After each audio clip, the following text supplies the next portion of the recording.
Bien donc vous pouvez voir sur ce document que le foie a une double vascularisation afférente, puisqu'il reçoit du sang hématosé par l'artère hépatique afin de oxygéner ses cellules, mais il reçoit aussi du sang non hématosé par la veine porte hépatique. Ce sang non hématosé apporte en réalité les nutriments absorbés par l'intestin. Les échanges cellulaires se feront comme d'habitude au niveau des capillaires hépatiques. Et à la sortie de ces capillaires, on va retrouver une veine, la veine sus-hépatique, qui apportera du sang non hématosé au cœur. Donc retour au cœur par la veine cave inférieure.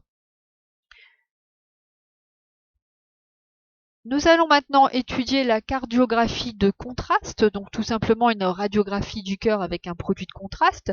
Le but étant d'aller voir le sens de circulation du sang à l'intérieur du cœur. Le sang arrive des organes, c'est ce qu'on appelle le retour veineux, par les veines caves supérieures et inférieures. Il va rentrer dans le cœur au niveau de l'oreillette droite, qui est représentée par cette petite portion ici.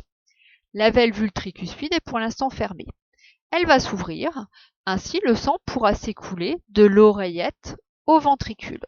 Ce sang restera bloqué dans ces cavités cardiaques puisque les valvules sigmoïdes droites sont fermées. Dans le schéma 3, nous pouvons voir que les valvules sigmoïdes vont finir par s'ouvrir, tandis que la valvule tricuspide se fermera à nouveau. Ainsi, le sang présent dans le ventricule droit ne pourra pas retourner en arrière, la valvule tricuspide s'étant fermée. Il sera obligé d'aller vers les artères, donc c'est ce qu'on appelle une éjection du sang vers les artères. Ici, comme on est dans le côté droit, on ira vers les artères pulmonaires, droite et gauche. On emmènera du sang, donc toujours non hématosé, puisqu'il provient des organes, au poumon droit et au poumon gauche afin de réaliser l'hématose.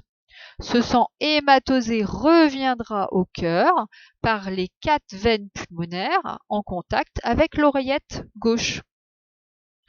Ce sang entrera donc dans l'oreillette gauche, qui est représentée ici, puis cette valvule mitrale va s'ouvrir et donc le sang va pouvoir s'écouler dans le ventricule gauche. Pour l'instant, les valvules sigmoïdes gauches sont fermées, donc le sang est coincé dans le ventricule gauche. Mais ces valvules vont finir par s'ouvrir et donc ce sang va être éjecté du ventricule gauche vers l'artère aorte, en passant bien sûr par cet arrondi qu'on appelle la crosse aortique. Il sera donc envoyé vers les organes pour ensuite, évidemment, aller nourrir l'ensemble de vos organes. Vous avez donc vu le sens du trajet du sang dans le cœur. Il s'agit d'un trajet à sens unique, entrée des veines vers les oreillettes, des oreillettes aux ventricules, des ventricules aux artères. Que ça soit dans le côté droit ou dans le côté gauche, c'est toujours dans ce sens-là.